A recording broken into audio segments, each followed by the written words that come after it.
Muy bien, buenos días. Estamos en esta transmisión en vivo del capítulo Valle y Suroccidente del Colegio Colombiano de Psicólogos. También estamos en Coltic, Eje Cafetero, y en el capítulo Huila y Amazonía. Estamos con María Clara Cuevas, quien nos va a hablar acerca del acompañamiento psicológico a familias para apoyar su bienestar emocional. María Clara Cuevas es psicóloga de la Universidad del Valle, máster en psicología clínica de la Universidad Konrad Lorenz, doctora en psicología y de la salud de la Universidad de Granada, España. Es presidente del Tribunal Deontológico y Bioético de Psicología del Suroccidente, delegada de Coltsic ante el Ministerio de Educación. Es docente e investigadora de la Universidad Javeriana. María Clara, bienvenida, muchas gracias y tienes la palabra. Bueno, muy buenos días a todas las personas que nos acompañan. Les quiero agradecer su tiempo y su espacio para que podamos compartir algunas de las construcciones que hemos venido realizando de cara al acompañamiento psicológico a familias para apoyar su bienestar emocional. Antes de dar comienzo a mi presentación, quiero expresarles a todos mis mejores deseos para que en unión de sus familias y las personas con quienes conviven estén llevando este tiempo de la mejor manera posible y nos fortalezcamos todos a partir de esta experiencia. En la diapositiva que van a ver a continuación está la presentación de los 4 puntos fundamentales que nosotros vamos a abordar. En primera instancia, un muy breve recorrido por en qué estamos, pero en qué estamos sobre todo pensando en cuáles son las implicaciones psicológicas de esta condición excepcional que estamos experimentando. Un segundo tópico que vamos a abordar es el referido a la promoción del bienestar integral familiar, pasando a focalizarnos posteriormente en el bienestar emocional propiamente dicho, y finalizando con un asunto que nos ha parecido siempre de vital importancia y que no debemos perder de vista, que es el referido a la búsqueda de ayuda. Procedo entonces, como podemos ver en la diapositiva a continuación, con el tópico específico de en qué estamos. Para podernos situar un poco, y como vemos en la diapositiva que aparece posteriormente, que ustedes están apreciando en pantalla, para poder hacer una contextualización de las situaciones y circunstancias que tienen implicaciones psicológicas para todos y en particular para las familias, pues me he valido de un producto muy juicioso que ha realizado el doctor Leonidas Castro Camacho, que es también delegado del Colegio Colombiano de Psicólogos ante el Ministerio de Salud y de la Protección Social y docente de la Universidad de los Andes, que nos recoge las condiciones y circunstancias, reitero, que psicológicamente pueden estarnos produciendo algún efecto en este tiempo. Para todos es sabida la condición pues del coronavirus, pero hay unas características especiales que hacen que este llegue a tener un impacto sobre nuestro bienestar emocional. ¿Cuáles son esas características? Primero, esto tuvo una rapidísima dispersión global y ello ha conllevado a una explosión de la información. Estamos inundados por información desde todas las fuentes confiables y no confiables. Ha producido un impacto económico significativo en un país que no tiene condiciones muy bollantes, en especial el nuestro, y una serie de medidas de contención que definitivamente han tenido que ser y tendrán que ser adoptadas en aras de protegernos. Pero reitero, todo esto va haciendo de alguna manera o va produciendo impacto sobre nuestra salud mental, causando una serie de reacciones que entre las más comunes nosotros encontramos la ansiedad y la depresión. Y vale la pena que nosotros consideremos por qué ansiedad y por qué depresión, o si no estamos hablando de ansiedad como cuadro clínico, sí, una serie de conductas que se relacionan con la sintomatología de ambos cuadros clínicos, y ello es debido justamente a las características de la situación que estamos viviendo. ¿Por qué conductas relacionadas con la ansiedad? Porque estamos viviendo gran cantidad de incertidumbre, incertidumbre por el posible contagio, incertidumbre por las posibles consecuencias, por la naturaleza y la posible duración de las medidas que se tienen que adoptar para evitar que se siga expandiendo de manera desmesurada el contagio. Y todo eso, pues evidentemente ha llevado a restricciones y cambios en la vida cotidiana de todas las personas de una u otra manera. Y eso, por supuesto, que va incidiendo en lo económico y lo laboral. En ese orden de ideas tendríamos muy claro, ojo, frente a toda esta incertidumbre, la reacción emocional más frecuente o la experiencia emocional más frecuente va a tener que ver con conductas que son las que configuran el cuadro clínico de ansiedad. ¿Y por qué depresión? Pues tenemos dos factores fundamentales. Primero, todo hacerle frente a que perdimos la movilidad, a que perdimos la vida cotidiana y sobre todo a la disminución de la conexión social directa, porque indirecta afortunadamente la estamos teniendo. Todo eso lo que conlleva es a una sensación de pérdida de control, y entonces esa sensación de pérdida de control de todo ocurre en la vida sin que yo pueda tener ninguna injerencia en ello, de manera definitiva, pues lo que nos va produciendo son sentimientos de tristeza que, como bien sabemos, también configuran los cuadros clínicos relacionados con la depresión y los trastornos afectivos. Lo que ocurre también es que no solo experimentamos esas emociones, sino que en intentos de controlar todas esas experiencias emocionales que no son placenteras, recurrimos a unas conductas que muchas veces son riesgosas y lo que hace son agravar los cuadros o la sintomatología que nosotros estemos presentando, o simplemente las reacciones, porque no siempre son síntomas de ningún trastorno clínico. Y en muchas ocasiones esas conductas de riesgo, aunque produzcan un alivio temporal, definitivamente lo que van a hacer es que la situación se va complejizando de manera importante. Entonces recurrimos al aislamiento, recurrimos a las reacciones de agresión y violencia, muchas veces vemos el incremento en las autolesiones, ya estamos viendo cómo en el país las denuncias de feminicidios y de agresiones por parte de la pareja y de violencia familiar están en aumento, y esto pues puede ser también en parte producido por esta situación de confinamiento temporal que nosotros estamos viviendo.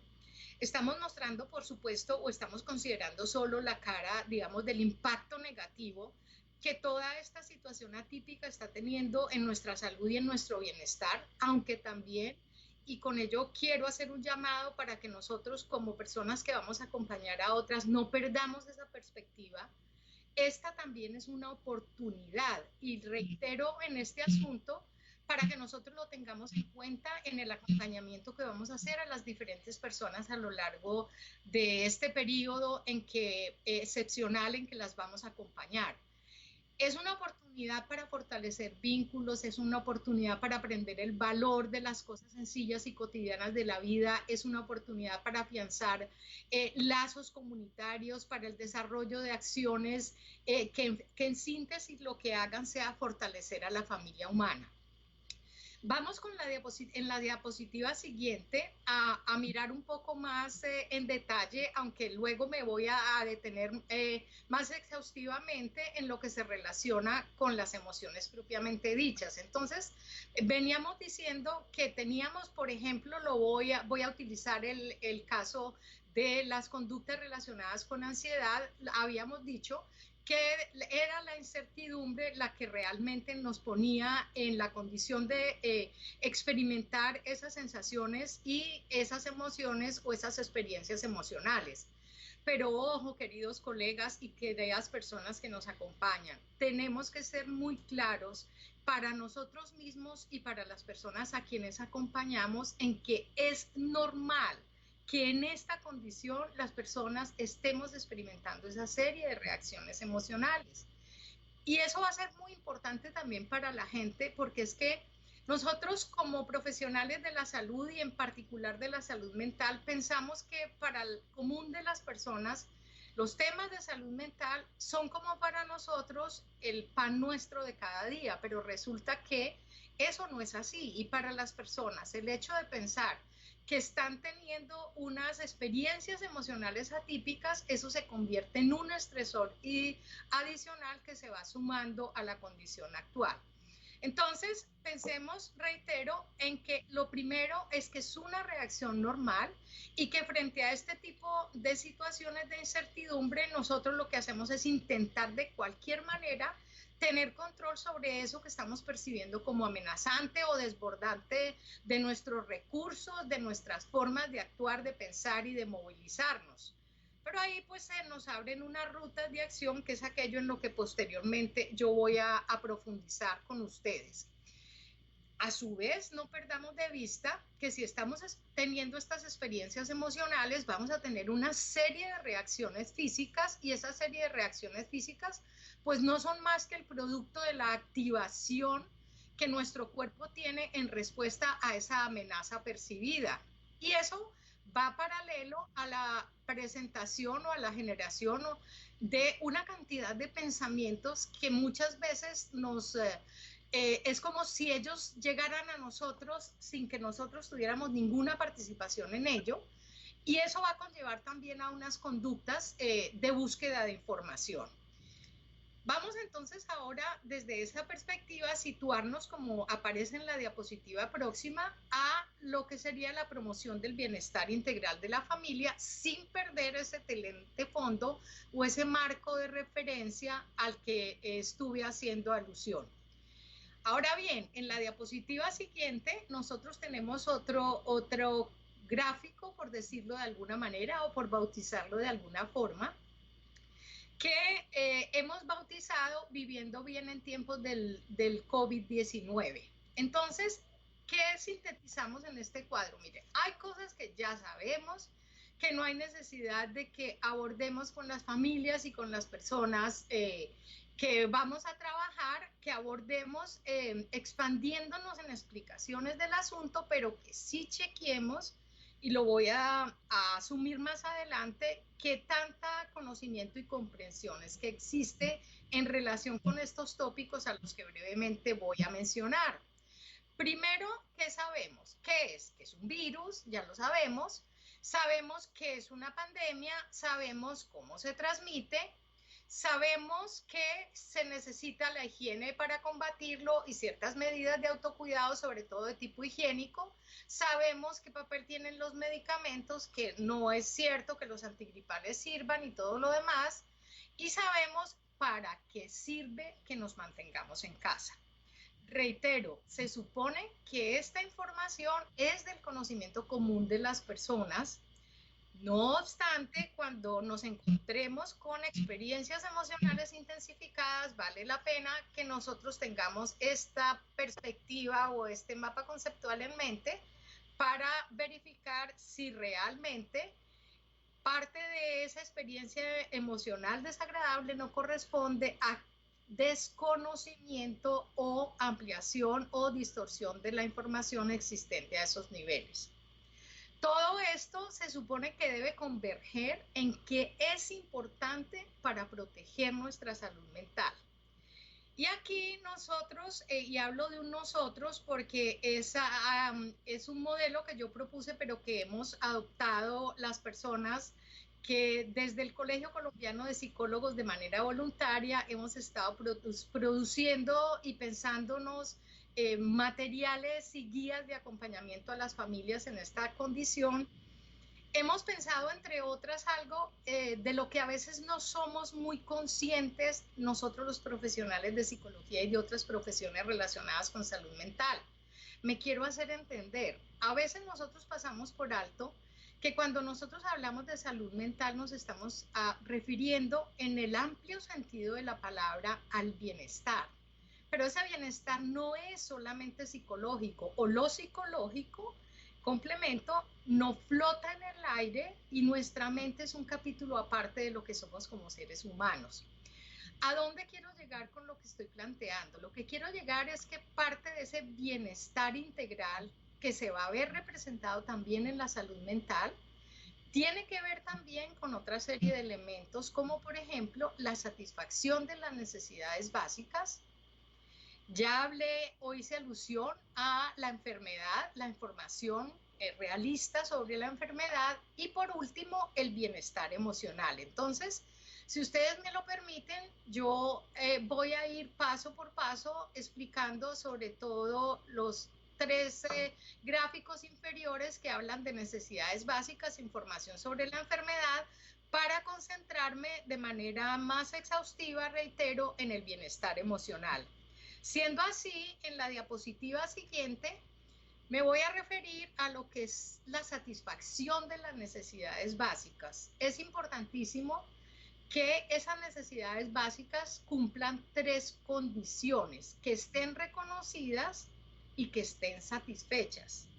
Si no lo están, que nosotros tengamos presente que hay una serie de ayudas y de apoyos estatales y gubernamentales, de ONGs, de instancias eclesiásticas, civiles, religiosas, que en estos momentos, afortunadamente, a través de esas expresiones de solidaridad nacional que estamos teniendo, se está mirando que muchas de las personas que tradicionalmente reconocemos como en condición de riesgo y que sí lo están, tengan acceso a unos servicios mínimos que garanticen que no solo están haciendo que en este momento su atención tenga que concentrarse en cómo protegerse de la amenaza del coronavirus, pero más centrarse en esto porque tienen resueltas las demás preocupaciones que hacen parte de su entorno cotidiano.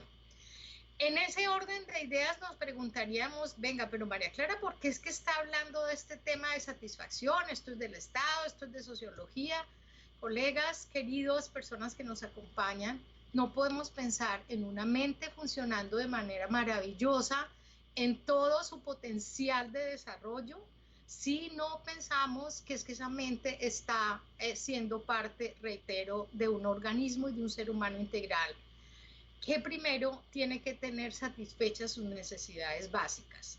Esto es apegarnos de todas maneras o asumir, como bien se plantea en la actualidad desde la Organización Mundial de la Salud y desde todas las instancias, y que está siendo asumido por el Ministerio de Salud y de la Protección Social en lo concerniente a las políticas públicas y a las políticas 1610 contenidas en la Ley 1616 de Salud Mental, es parte de esa adopción del modelo de determinantes sociales de la salud. Y es bien importante, colegas, que no perdamos ese marco de referencia. Bien, nos preguntaríamos, ¿y cuál es la incidencia en lo psicológico, aparte de lo que María Clara está mencionando? Todos ustedes deben tener claro que en la medida en que yo tenga resueltas esas necesidades básicas, yo voy a tener percepción de que hay algunos aspectos de mi vida bajo los cuales me corrijo, están bajo mi control.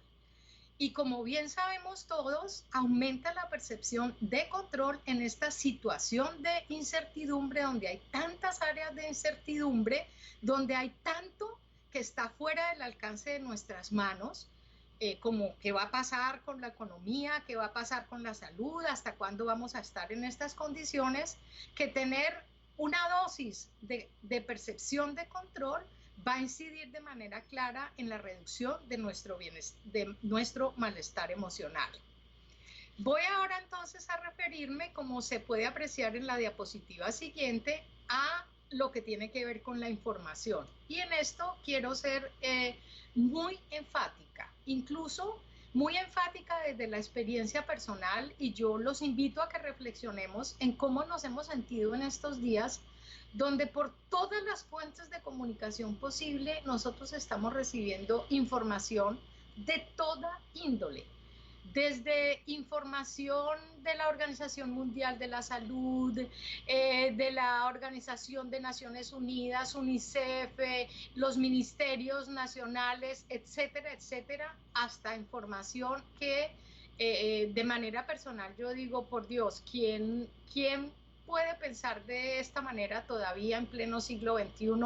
¿Quién puede pensar que untándonos cosas en el cuerpo nos vamos a proteger del contagio de coronavirus? Pero ya sabemos que sí hay personas que lo pueden pensar. Y también en ese orden de ideas no solo se expanden unas ideas erróneas que pueden ir en detrimento de la propia salud física y en un aumento de la situación de riesgo y vulnerabilidad, sino que adicionalmente todas estas ideas van permitiendo o van abonando terreno para que nosotros las pensemos y las procesemos cognitivamente de unas maneras muy particulares. Entonces, toda esta información, lo recomendable es que nosotros con las familias con que trabajemos les hagamos la sugerencia de la dosificación de la información. Yo fui una de las primeras personas que valga la redundancia, los primeros días en que entramos a esta condición excepcional, pues estaba pegada viendo los noticieros nacionales, internacionales, los chats de WhatsApp, las redes sociales, etcétera, etcétera, hasta que de verdad lo experimenté en carne propia. Hubo un día en que yo sentía que la cabeza definitivamente se me iba a explotar y empecé a sentir angustia y claramente dije, ¿qué está pasando? ¿Qué tengo nuevo? ¿Cuál es la amenaza nueva? Y dije, exceso de información. Esa es la amenaza nueva que estoy teniendo. Así como nosotros podemos hacer ese filtro y decir, no, mire, no, esto no viene a dónde dieron esa información, cuál es la fuente confiable de dónde proviene. No podemos asumir nosotros que la mayoría de las personas y las familias con quienes vamos a acompañar tienen ese pensamiento crítico desarrollado a ese mismo nivel. No, queridos colegas, y bien ustedes lo saben, hay creencias profundamente arraigadas. Si yo salgo, no me pasa nada. Mire que el presidente de México, el señor presidente de México está saliendo a estar en contacto con su comunidad y abraza a la gente y decreta abrazos. Mire que el señor Jair Bolsonaro en Brasil lo que está diciendo es esto y lo demás allá. Y resulta que esto la gente lo está asumiendo como verdades reveladas que conllevan a la asunción de unas conductas de riesgo o a la adopción, perdón, de conductas de riesgo para la salud propia que va en estos momentos en detrimento de la salud de todos. Entonces, en relación con la información y desde el punto de vista psicológico? Dosificada, válida y comprensible. Porque muchas veces, y escuchamos a diversas personas utilizando una serie de terminología en este momento claramente teñida de términos de la epidemiología y de la salud pública, y entonces hablamos de la contención y hablamos de la fase de expansión del virus, de la tasa de contagiabilidad y de la morbilidad y la mortalidad, etcétera, etcétera. Y nosotros pensamos que sí, todas las personas están entendiendo. Resulta que mortalidad son las personas que se murieron, los que aparecieron en el chat que estaban tirados los cadáveres en la calle. Entonces, muchas veces esta información con las familias con que trabajemos, verifiquemos que ni es dosificada, ni es válida, ni es comprensible. ¿Cuál es el sentido psicológico entonces para que lo trabajemos con las familias? En la medida en que tenga esa información, esas tres características, ello va a redundar en que vamos a tener una disminución de esos pensamientos inútiles o distorsionados o magnificados o como queramos denominarlos, y esa disminución de pensamientos inútiles, pensamientos que no nos están proporcionando bienestar y que no nos explican las situaciones ni presentes ni futuras, pues van a hacer que cuando se disminuyan se reduzca igualmente aquella porción del malestar emocional que es producida por preocupaciones permanentes, anticipaciones negativas y expectativas de que van a ocurrir eventos, circunstancias o situaciones cuya probabilidad de ocurrencia sea mínima. Bien, pasemos entonces a nuestro tercer punto en la diapositiva que viene a continuación, y ese está referido específicamente al bienestar emocional. Y aquí, como lo pueden apreciar en la diapositiva que viene a continuación, también hay una gráfica, y es una gráfica que corresponde a un modelo o un mapa conceptual que yo he ideado para estar trabajando, trabajo que desarrollo desde hace algún tiempo, con familias y con personas para ayudar o proporcionar insumos o herramientas para mejorar lo que en términos técnicos los profesionales de la psicología y la psiquiatría y la neurociencia llamamos los procesos de autorregulación emocional. Bien, yo lo he tenido que sintetizar para mí en esta forma para poderlo asumir, y lo quería compartir con ustedes y los invito a utilizarla, pues porque el conocimiento útil es justamente, tiene esa misión o esa función que nos sirva a las personas para llevarlo donde debe estar, que es con la gente y con la gente que necesita nuestra ayuda y nuestro acompañamiento. Es muy sencillo. Postulamos como 3 momentos importantes o 3 fases, como nosotros lo queramos asumir, súper importantes de tener en cuenta cuando nosotros estamos trabajando en nosotros mismos o con otras personas en aras de facilitar su autorregulación emocional. Y esos son 3 grandes fases, reitero, momentos: reconocer, entender, controlar y expresar. Aquí ustedes ven una cantidad de elementos que se van derivando de aquí, de cada uno de esos momentos, que van a tener que ver, en síntesis, van a tener que ver con reconocer qué me pasa en las experiencias emocionales, entender o explicar a qué se deben dichas experiencias emocionales, luego la palabra controlar, que en términos actuales o modernos la mayoría de la gente utiliza otro término y habla de gestionar las emociones. Y por último tendríamos aquello que corresponde a expresar.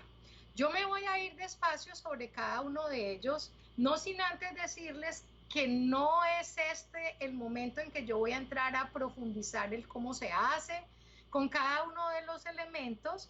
Solamente los voy a mencionar y los voy a explicar, haciéndoles a todas y todos una invitación muy clara de parte del equipo de respuesta psicológica ante la emergencia del Colegio Colombiano de Psicólogos y de todos los capítulos en los que está subdividida el Colegio Colombiano de Psicólogos, los capítulos regionales y departamentales, porque les estamos haciendo una invitación muy clara a que participen en aquella capacitación que ya se ha publicado también y que va a dar comienzo la próxima semana, en la cual voy a tener un módulo especial en el cual podremos entrar con mucho más detalle a profundizar, sobre todo en el cómo hacer. Paso pues a la diapositiva siguiente, donde tengo graficado algo que es de muy fácil recordación, sobre todo para las personas que practican cierta religión, no con ello diciendo que esto solamente puede ser usado por las personas que practican ese credo o ese tipo de creencia religiosa. Lo que pasa es que me ha parecido una palabra de muy fácil recordación, y aquí entre nos les quiero contar de dónde surgió, digamos, la configuración de este, por denominarlo o bautizarle de alguna forma modelo. No en esta alcaldía pasada, sino en la anterior a ella, fui convocada por el señor alcalde y su equipo para que les hiciera un acompañamiento en algún programa dirigido a las entidades estatales de educación primaria y media. Y el objetivo era colaborar con la convivencia escolar, y en particular con el equipo que estábamos trabajando consideramos, como se sabe, de vital importancia que los niños y niñas y adolescentes con quienes abordamos los programas que íbamos a diseñar tuvieran unos insumos muy fáciles y muy concretos que fueran trasladables a la vida cotidiana de ellos, para hacer el reconocimiento y, como dicen en la actualidad, la gestión de sus propias emociones. De ahí surge pues este modelo que, reitero, en primera instancia fue pensado y fue trabajado durante más de 3 años con niños, niñas y adolescentes, y a partir de allí pues vimos que no solamente aplicaba a los niños, niñas y adolescentes, sino que también era utilizable para que todas las personas pudiéramos hacer ese recorrido y transitar por esa gestión emocional de una manera más contributiva de nuestro bienestar. Entonces miren que allí está muy claro, se trata de reconocer, se trata de explicar, se trata de controlar y se trata de expresar. Y voy en la siguiente diapositiva a mostrar lo que está relacionado con reconocer. Como ustedes pueden observar en la diapositiva, cuando nos referimos a reconocer, se trata de que las personas, y en este caso aquellas familias a las que nosotros acompañamos, discriminen claramente unas señales en ellos mismos de qué es lo que están sintiendo, porque a veces la experiencia emocional suele tener una característica y es que se vuelve abrumadora y empezamos a experimentarla como angustia, como desasosiego, como desespero, como irritabilidad, pero nosotros no la percibimos con claridad, sino cuando esta experiencia emocional llega, ahora que estamos hablando tanto, al punto máximo de la curva, o sea, cuando ya nosotros estamos a punto o perdiendo el control frente a esas experiencias emocionales.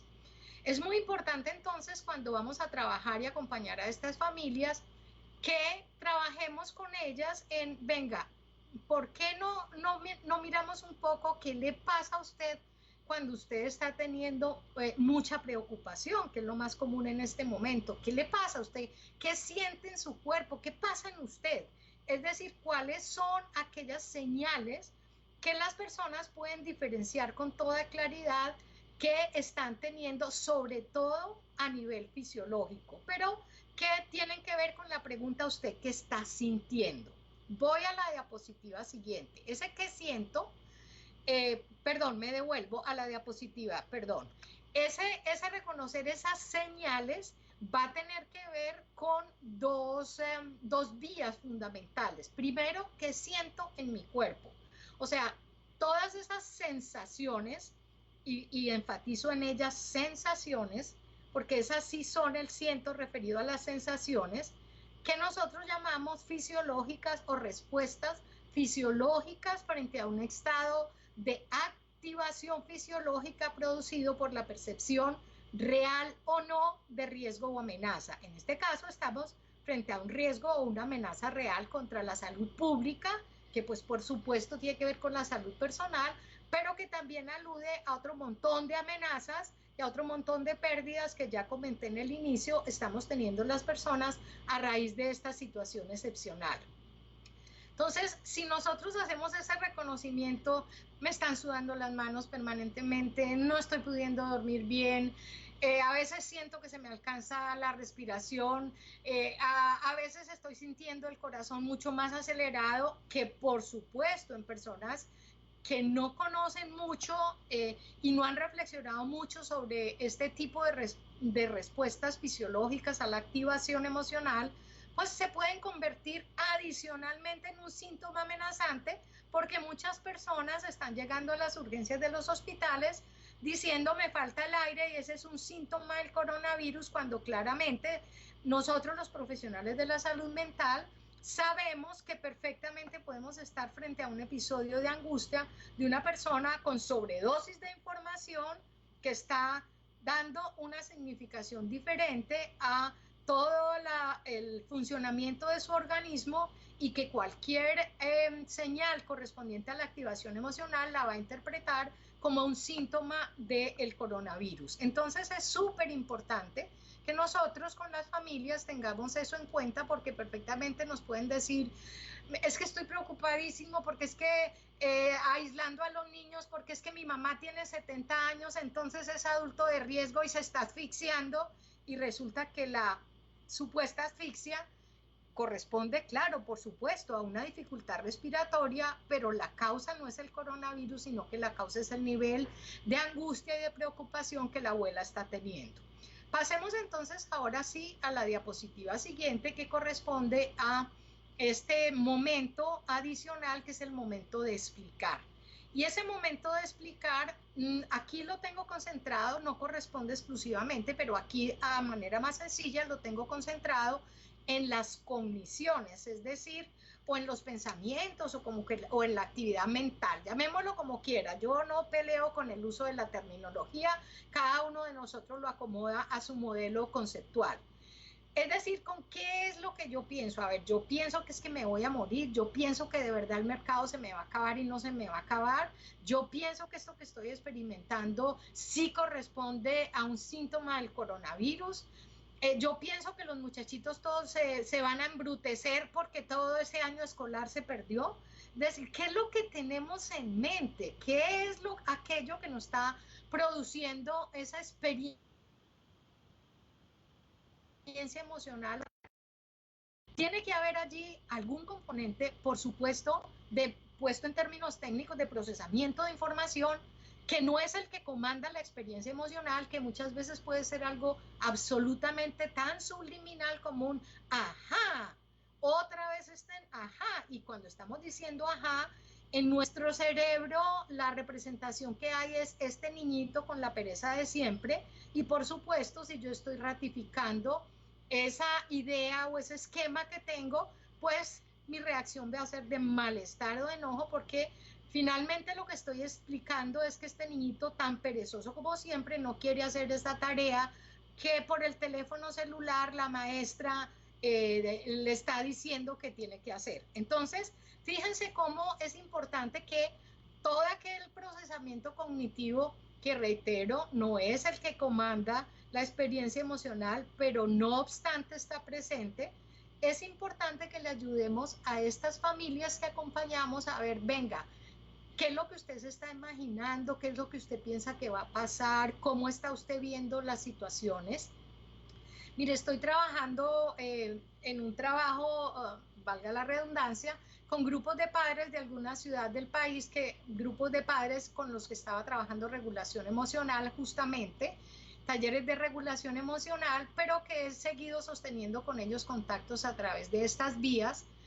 Y me comentaban algo que muy seguramente ustedes, papás, mamás, cuidadores y tíos y etcétera, han estado escuchando, y me comentaban, estamos supremamente desesperados, esa es la palabra que usan, porque nosotros tenemos dos cosas, o sea, los niños tienen que trabajar en lo académico para que no se atrasen, pero esto es complicadísimo, primer calificativo que entra allí a desempeñar un papel, pero adicionalmente es que no están cumpliendo con los horarios. Entonces, la pregunta es, ahí hay unas expectativas, esas expectativas sí corresponderán con esta condición actual. O sea, nosotros tenemos que levantar los niñitos a las 5:45 y ponerles el uniforme y la lonchera al lado y tenerlos sentados como hacíamos cuando estaban asistiendo de manera regular a sus instituciones educativas. ¿No será que tenemos que flexibilizar un poco las expectativas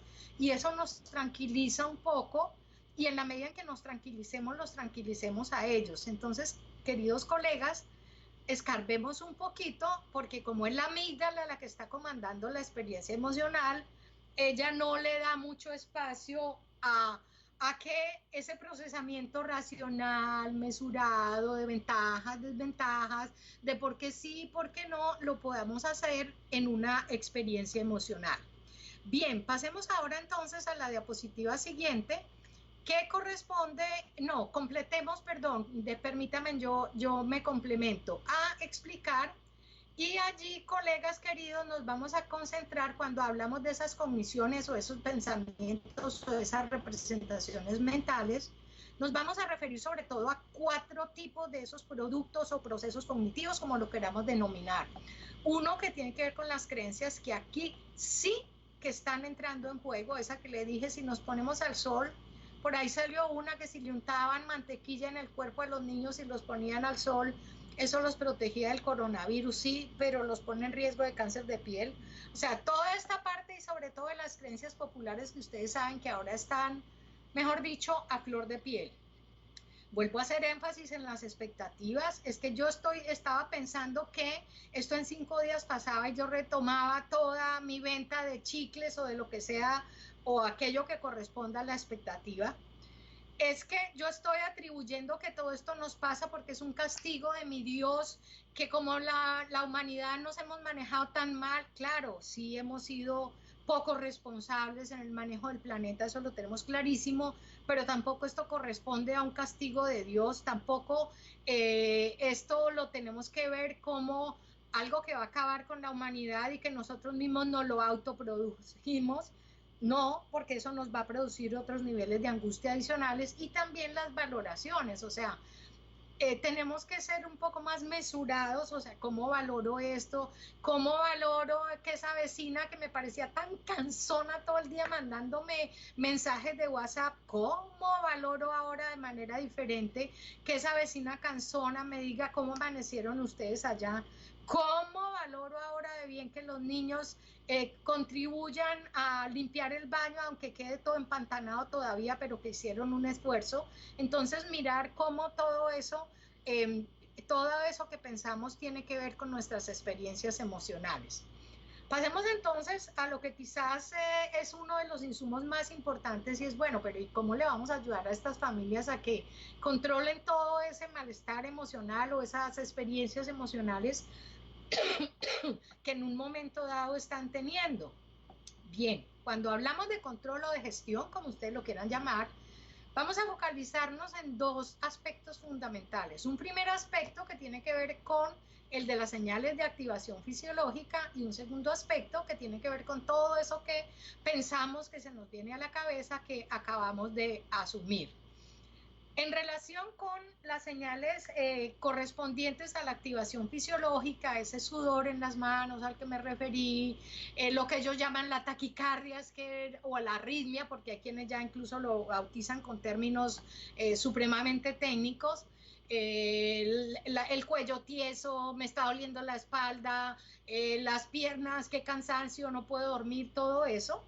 ¿Cómo controlamos esas señales? Pues bien, queridos colegas y queridas personas que nos acompañan, afortunadamente la neurociencia ha sido absolutamente productiva en estos últimos momentos de la humanidad y nos ha aportado unos insumos muy valiosos y que además pueden formar parte de la vida cotidiana, pero un insumo que nos permite situarnos en relación con estos aportes que nos hacen es que mientras estemos teniendo experiencias emocionales, el primer paso que hay que llevar a cabo y que tiene toda la lógica del mundo, así esto sea ancestral la práctica, es el de la reducción de la activación emocional. ¿Eso qué quiere decir?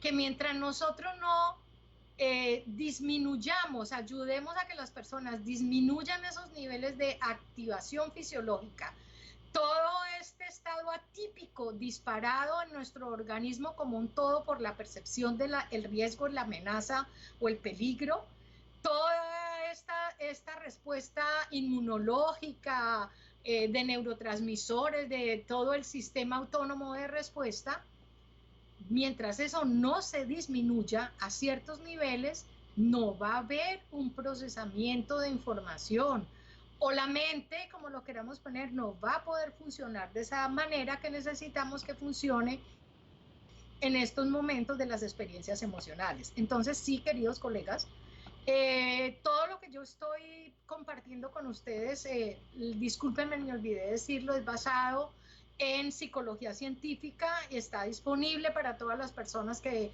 quieran leer sobre procesos actualizados y como parte de práctica basada en evidencia de autorregulación emocional.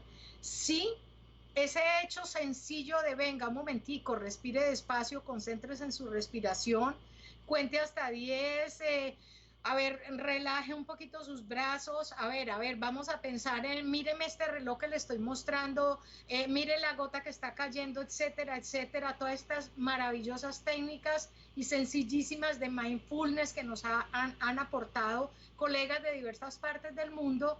Todo esto se convierte en una estrategia fundamental para que nosotros podamos contribuir a esa disminución de las señales de activación fisiológica de manera tal que podamos proceder a trabajar posteriormente o acto seguido con las personas en entrar en lo que piensan directamente para poder tener alguna injerencia y alguna gestión en la experiencia emocional.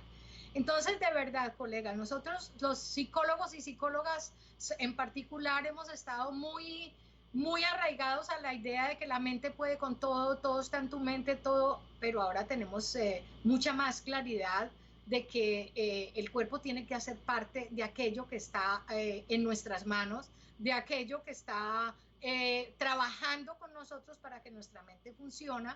Y pues aquí se nos está diciendo con claridad, sí y sí, queridos colegas, lo primero que hay que hacer es ayudar a que las personas se calmen, y ese calmen lo voy a centrar en reducción de la activación fisiológica.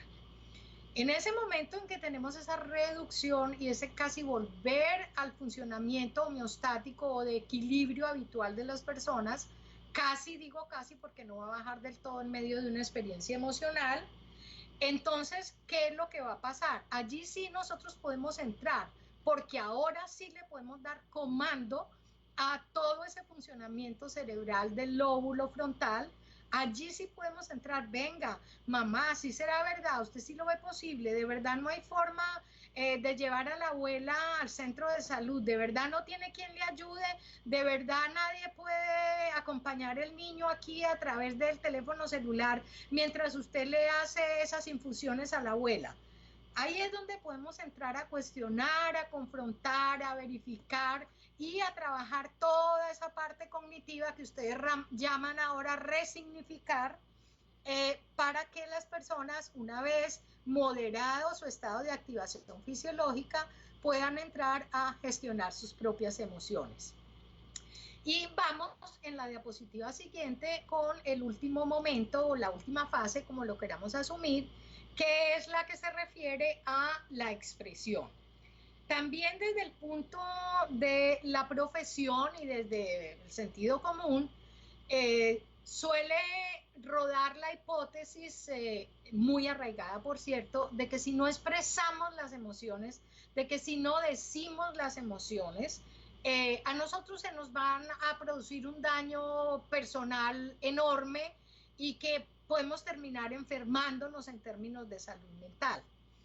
Esa idea está muy arraigada. Nosotros los profesionales de la psicología hemos contribuido con ello.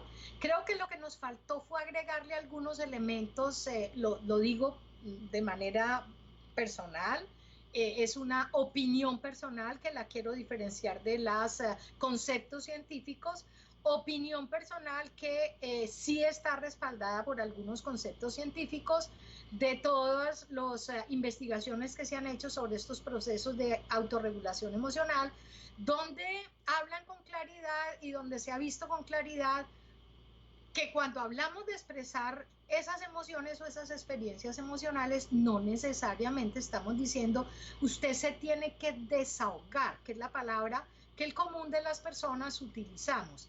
Desahogar, y vemos recomendaciones como péguele a la almohada, péguele a una pared, bueno, muchas expresiones que se vienen recomendando incluso supuestamente desde la psicología, porque si usted no se desahoga, algo le va a pasar. Allí es donde yo hago un llamado, de verdad, y como estudiosa del tema, a que moderemos esa recomendación y la situemos.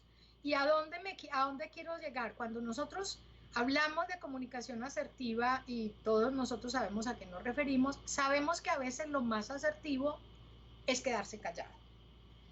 Y lo más asertivo en ciertas situaciones emocionales sí es quedarse callado. Miren, anoche cuando yo estaba escuchando los datos de las mujeres violentadas, y los colectivos que están encargados del acompañamiento y protección a estas mujeres estaban haciendo denuncias, yo pensaba justamente en esto y pensaba, mire, en estos momentos donde hay una situación de vivo con el agresor, instigar a las mujeres a que se defiendan verbalmente, a que le digan al agresor con el que están conviviendo que usted es un patán, usted es un irresponsable, usted todas esas cosas que supuestamente de manera asertiva nosotros explicaríamos, pensemos en cuáles son las consecuencias. En ese orden de ideas, en este momento, esa expresión de esa emoción no la considero yo, María Clara Cuevas, la más prudente y la más conveniente para el manejo de una situación emocional surgida en ese contexto. Sí hay situaciones, sobre todo cuando tiene que ver con conflicto, relación interpersonal, solución de problemas interpersonales, pero en unas condiciones normales, quiero ser muy enfática en eso, donde sí es muy apropiado porque resuelve la situación problemática hacer una expresión asertiva de la experiencia emocional. Pero reitero, y mírenlo ustedes en la diapositiva, dice, cuando tú gritas, cuando tú me dejas la toalla tirada, cuando tú le jalas el pelo a tu hermanita, yo me siento muy ofuscado, yo empiezo a irritarme, yo empiezo a ponerme bravo y por eso yo prefiero y me gustaría que cuando ocurran este tipo de cosas A, B y C, lo que hagamos sea esto. Entonces, en esas condiciones es muy recomendable que haya esa expresión verbal asertiva de la experiencia emocional porque resuelve la situación problemática que es la que está causando en parte el malestar emocional. Pero también hay otras vías. Nosotros podemos tener, por ejemplo, con los niños y niñas, muchos tienen el diario, muchos tienen cualquier teléfono celular. Nosotros en un trabajo que estamos desarrollando con el Ministerio de Educación Nacional, un producto que va a salir posteriormente de unas cartillas para el manejo emocional de los niños durante los tiempos del coronavirus, les estamos recomendando para su expresión, pinten, dibujen, escriban en sus teléfonos celulares, en el notebook, bueno, todo lo que se puedan imaginar desde ese cúmulo de creatividad que tienen los niños y las niñas para que también expresen sus emociones sin necesidad de que haya una confrontación verbal que no estamos seguros que se pueda manejar de manera que contribuya con una convivencia armónica durante estos tiempos del coronavirus. Entonces, queridos colegas, miren que para estas recomendaciones para esa regulación emocional, que son sencillitas, que yo me extiendo mucho más aquí, pues porque estamos entre personas que van a ayudar a esas familias y es importante que tengamos el marco de referencia en el que nos vamos a situar, pues entonces tengamos en cuenta que eso no es algo que requiera tal nivel de complejidad o que involucre tal nivel de complejidad que se nos sale a nosotros de las manos. Ahora bien, vamos a la diapositiva siguiente, con la que ya finalizaríamos este espacio que ustedes me han concedido, y es el referido a la búsqueda de ayuda. Pasamos igualmente a la diapositiva siguiente, donde hay una pregunta que me dice ¿cuándo? Entonces, colegas queridos, ¿cuándo recomendarle a estas familias que acompañamos una búsqueda de ayuda? Esto para nosotros, o sea, no les vamos a decir a las familias, mire, cuando tengan una sintomatología, cuando usted tenga síntomas de ansiedad, las familias son familias, no tienen profesionales de la psicología que sepan con claridad cuál es el síntoma de ansiedad, pero nosotros sí. Y a nosotros sí nos corresponde tener claro y sobre todo esas guías tan útiles en estos momentos en particular, como son esas guías proporcionadas por el MHGAP, donde claramente con esos diagramas de flujo tan nítidos, tan comprensibles, nos van llevando por esa confirmación o descarte de sintomatología hasta decirnos, mire, si estamos o no estamos frente a un posible cuadro que amerite una intervención adicional a la que nosotros como profesionales de ayuda, como profesionales de primera línea, como voluntarios de primera línea estamos teniendo con ellos. Entonces sí es importante, colegas, que repasemos todas esas cositas, no es de memoria porque pues le doy el Nobel al que se aprenda todo eso de memoria, pero sí que las tengamos muy a mano para que cuando estemos apoyando a esas familias en búsqueda de su bienestar, nosotros les hagamos las preguntas claras, precisas y concisas a esas familias a ver si de pronto esa persona que no pueden manejar como ellos nos lo reportan, lo que pasa es que está presentando algo que sí corresponde a la configuración de un cuadro clínico. Otra señal como que nos prende alarmas o alertas a nosotros tiene que ser cuando esas reacciones emocionales están siendo excesivamente intensas e incontrolables cuando ya pasamos a las agresiones, a las lesiones a otras personas o a las autolesiones y por supuesto a los intentos de suicidio. Yo los clasificaría entre esas autolesiones. Entonces allí no pensemos que con ese acompañamiento tan de buena voluntad y tan ético y profesional que seguramente vamos a hacer, no pensemos que con eso es suficiente. Ya lo sabemos, esto ya requiere que se escale y requiere otro tipo de ayuda. Otro punto bien importante es cuando estamos trabajando con cuidadores o con padres o madres o abuelos o tíos, cuidadores en general, ojo que si percibimos que hay un déficit en competencias para manejar las conductas o las reacciones emocionales, ya sea de los adultos con quienes conviven o de los niños con quienes conviven, eso es una señal de alerta porque también estamos diciendo aquí en lugar de calmar al niño, le van a dar una palmada, la palmada pedagógica o vamos a sacar el juguete para calmarle lo que el niño está demostrando y lo que vamos a estar viendo es que el niño está muerto del miedo porque tuvo una pesadilla que la abuela se moría por el coronavirus y nosotros vamos a completar el asunto dándole un juguetazo porque ese mocoso no quiere dormir solo en la cama y lo que quiere es montárnosla a nosotros. Entonces, mucha atención cuando percibimos en los cuidadores que tienen unas claras dificultades para manejar los comportamientos difíciles o problemáticos o complejos que muy seguramente van a surgir en los niños como respuesta a todas estas situaciones que nosotros estamos viviendo. Y diapositiva siguiente, donde, ojo, tenemos que estar clarísimos con las líneas de atención, cuáles son, cuál es la que le queda más cercana, cuál es la que está funcionando mejor, donde sí podemos referir a las personas, donde sí se pueden activar las rutas, donde sí tenemos certeza de que la persona en esa condición que ya se sale del alcance de nuestra acción inicial de apoyo o de primeros auxilios psicológicos, donde es que de verdad la van a recibir, no sea que se pierda en el ciberespacio, ahora sí va a ser en el ciberespacio, y la persona no tenga cómo recibir el acompañamiento que requiere. De igual manera, policía, la CPS de la persona, ojo, y vamos a recomendar mucho, hagan uso de las redes comunitarias, consoliden las redes comunitarias. Recuerden que en la primera diapositiva por allá aparecía entre las ventajas el fortalecimiento de la comunidad universal.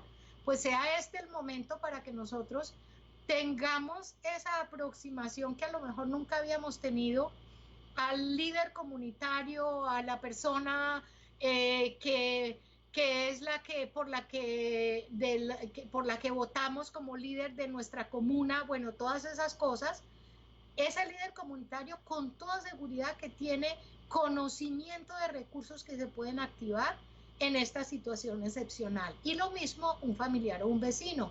Mire, usted está sola con los niños, llame a su tío, que la ponga al teléfono porque el niño tiene muy buena relación con este tío que es el tío chévere, dígale al tío chévere a ver si puede ayudarle a calmar al niño, dígale al vecino que si desde allá, ya que se comunican casa por casa preguntando que si tienen panela o que si se le acabó el arroz, pues de igual manera que ese vecino que les canta las canciones, que le cante la canción, que le cuente el cuento, etcétera, etcétera. Sea esta la oportunidad para nosotros solicitar ayuda y consolidarnos en la medida de lo posible, fortalecer eso que no podemos perder a pesar del aislamiento físico, que es la cercanía y el apoyo social y comunitario.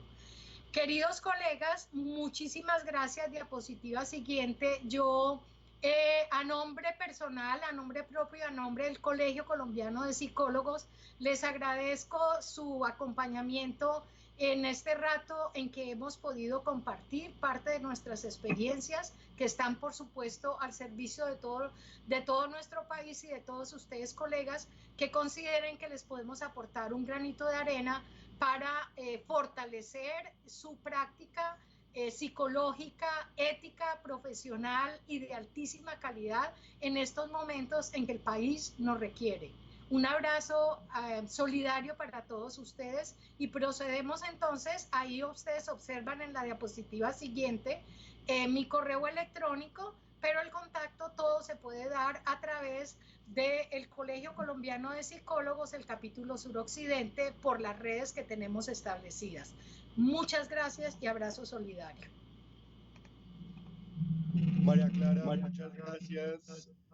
Me gustaría transmitirte una pregunta. Bianca nos pregunta, ¿cómo puede abordar a una familia en la que tiene que informar que su ser querido es positivo para COVID y además la persona tiene una patología de base, lo que podría significar un desenlace fatal? Ok, muy bien. Mi pregunta es, y quiero ser muy clara con esto porque quiero hacer alusión a los distintos niveles de atención. Yo me estaba refiriendo a ustedes realmente o mi presentación, lo que compartimos, estaba más referido a lo que tiene que ver con promoción y prevención en salud mental, ese nivel de atención con familias que no tienen condiciones excepcionales. Quiero ser muy clara en eso.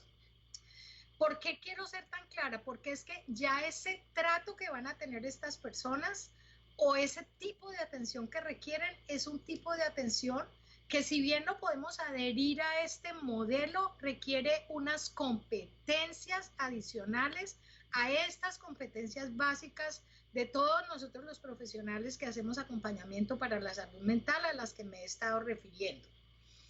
Es decir, aquí nosotros vamos a requerir que haya una persona preferiblemente, como las personas con las que se está contando en esta red de acompañamiento psicológico desde el Colegio Colombiano de Psicólogos, que tengan experiencia en cómo dar noticias sobre patologías que son graves o que están cargadas de alto estigma social. Me explico. Voy a referirme al caso puntual del VIH. Nosotros sabemos que esta ha sido una epidemia, por suerte no ascendió a pandemia, pero que ha sido una epidemia que en los últimos años o en el último decenio un poco más, ha sido objeto de mucho acompañamiento y atención psicológica y sobre todo de investigación. Pues justamente las personas que han estado trabajando y se han estado formando en este campo ya tienen establecidos como, por decirlo de alguna manera, como unas formas óptimas de atención a las personas durante todo este proceso, desde la sospecha de la sintomatología hasta la toma de las muestras y la confirmación, la situación confirmatoria del diagnóstico y el acompañamiento posterior, incluso hasta el acompañamiento en el momento del deceso. Entonces, yo sí les recomiendo, queridos colegas, que tengamos en cuenta y no perdamos ese marco de referencia, porque perfectamente nosotros podemos utilizar en el buen sentido de la palabra toda esa experiencia construida.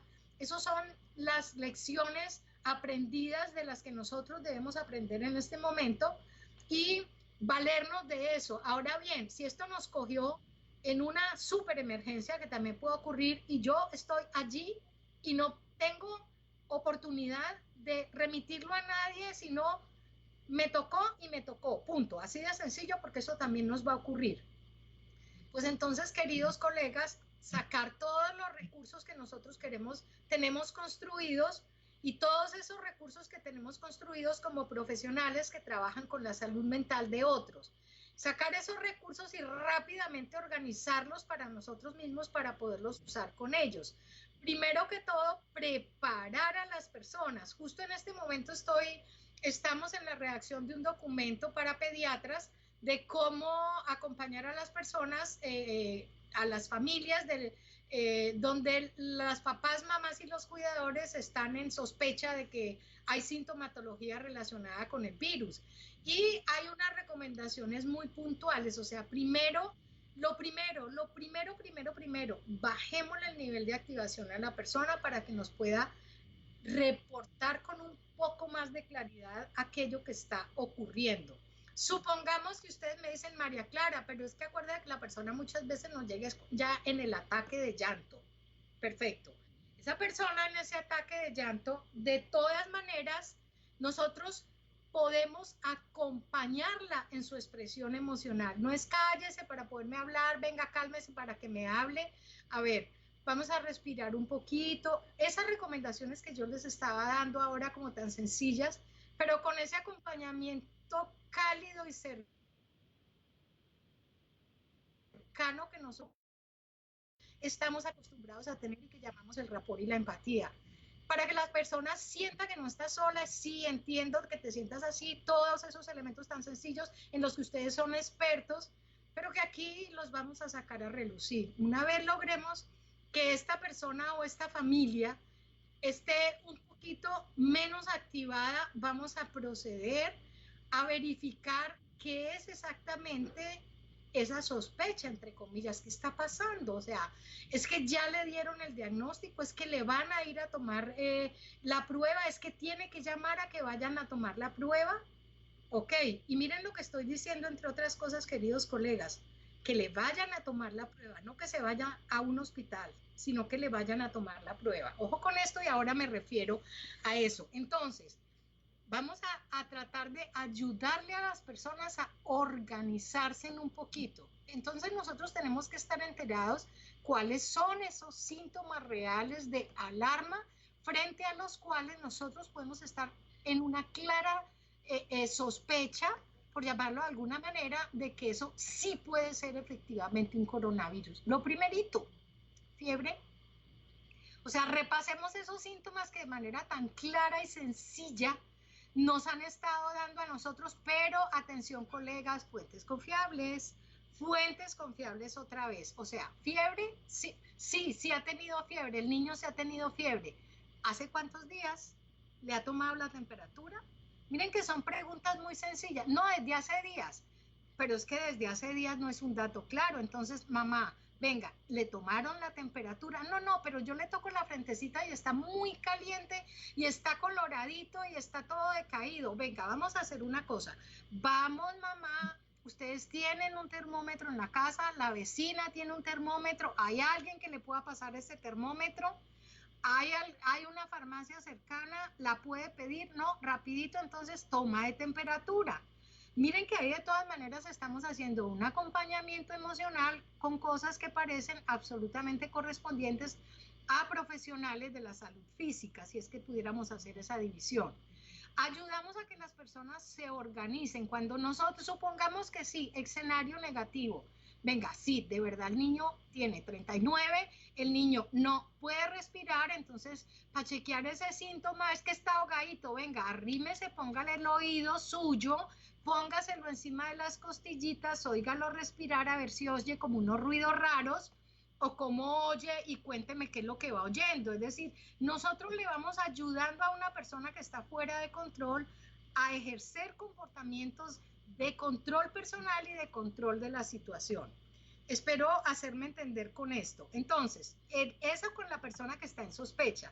Claramente en sospecha, recuerden que si somos voluntarios o personas que vamos a prestar este servicio de acompañamiento psicológico, tenemos que tener esa información. Sí, este niño pareciera. Entonces, ok, ¿cuál es la ruta que nosotros vamos a activar? Mamá, entiendo que usted se preocupe. Claro está que lo primero que hay que hacer es validarle las emociones a esa mamá. No necesitamos ponernos a llorar con la mamá. Si usted tiene ganas de llorar, llore, tampoco reprima sus emociones, pero muéstrele calma a esa mamá. Afortunadamente estas pantallas nos ayudan a que las lágrimas no se vean cuando nos están escuchando. Entonces, vamos a ser empáticos y vamos a hacerlo desde nuestras emociones también, pero vamos a tener calma y control para poder acompañar a esa familia. Entonces, activada la ruta que nosotros debemos saber cuál es, por favor, no soltemos y permítame en la utilización de ese término a esta persona de esta familia. Venga, la voy a llamar cada 10 minutos, cada 15 minutos. Por favor, mándeme un WhatsApp avisándome qué pasó con usted. Es decir, con esa persona nosotros adquirimos una responsabilidad ética y una responsabilidad profesional. Y ustedes saben que nuestro código deontológico nos dice con claridad, aunque usted remita, usted debe tener claridad de que sí, esa persona fue a donde iba a ser atendida de la mejor manera posible, tal cual usted la remitió. Entonces, acompañemos a esas personas durante el proceso y, queridos, reconocer hasta dónde llegan los niveles de nuestra competencia es el acto más profesional y más ético que como psicólogos y psicólogas podemos tener. Si yo no sé, si yo me desespero frente a estas cosas, si yo no estoy acostumbrado a manejar este tipo de cosas, lo ético, lo profesional, lo responsable es, hay otras personas que sí lo saben hacer y de inmediato yo contacto con estas otras personas. Se va a morir la persona, yo no sé de duelo, yo me vuelvo un 8 con lo de los duelos. Hasta está reconocer nuestro nivel de competencia, entonces yo no soy la mejor persona para acompañar a esa familia. Ahora bien, todo esto no quiero que suene como muy romántico y muy difícil de alcanzar y muy desde la teoría. No, colega, lo estoy hablando desde experiencias prácticas, desde el análisis de las rutas que también los académicos nos han acompañado a escribir y nos las han proporcionado, que son los famosos protocolos basados en evidencia existente. Pero me estoy basando sobre todo en la vida real y en experiencias personales. Esto no ocurre todo en 20 minutos. Esto no ocurre todo en 20 minutos. Esto ocurre en un lapso más grandecito que nos da a nosotros un espacio para podernos organizar y en ese orden de ideas ayudar a que las personas se organicen. Y cuando digo organicen, lo hablo desde los dos sentidos. Organización de las situaciones concretas a las que le está haciendo frente, lo cual va a redundar en el otro tipo de organización que sí es nuestro negocio, que es la organización psicológica. Si yo estoy completamente desorganizado, yo no sé quién se va a quedar con los otros niñitos, yo no sé cómo calmo al otro que está chillando mientras otro este está ardido de fiebre, yo no voy a poder organizarme psicológicamente. Entonces, queridos colegas, pues estas son unas recomendaciones que las estoy apoyando no solo en experiencias en las que he acompañado a personas en situaciones similares, nunca con coronavirus, esto es nuevo para nosotros, pero algunas que son homologables a la condición, y también en lo que la evidencia científica y las trayectorias recorridas en otras situaciones con otras epidemias y otras circunstancias como las situaciones de emergencia humanitaria nos han enseñado. Espero haber dado respuesta a la pregunta del colega. Muy bien, María Clara, muchas gracias. Saludamos muy especialmente a Patricia, psicóloga en formación, que nos estuvo acompañando desde Holanda. También les recordamos las guías que está publicando el Colegio Colombiano de Psicólogos. Les hemos enviado algunos enlaces para que miren unas guías en específico, pero tengan en cuenta que constantemente se está actualizando toda la página web y se están publicando nuevas guías y nuevo material. María Clara, a ti muchas gracias por tu tiempo, por tu voz, por tus conocimientos. Eh, Damos por finalizada la transmisión. Los vamos a dejar en este momento con una invitación a nuestro próximo Facebook Live desde el capítulo Zona Norte. Será el lunes a las 11 de la mañana con Diana Melissa Quant hablándonos acerca del manejo del estrés y la ansiedad para profesionales de la salud. Muchas gracias, María Clara, que estés muy bien. Gracias a ustedes, gracias por permitirnos entrar en sus hogares y en parte de sus vidas.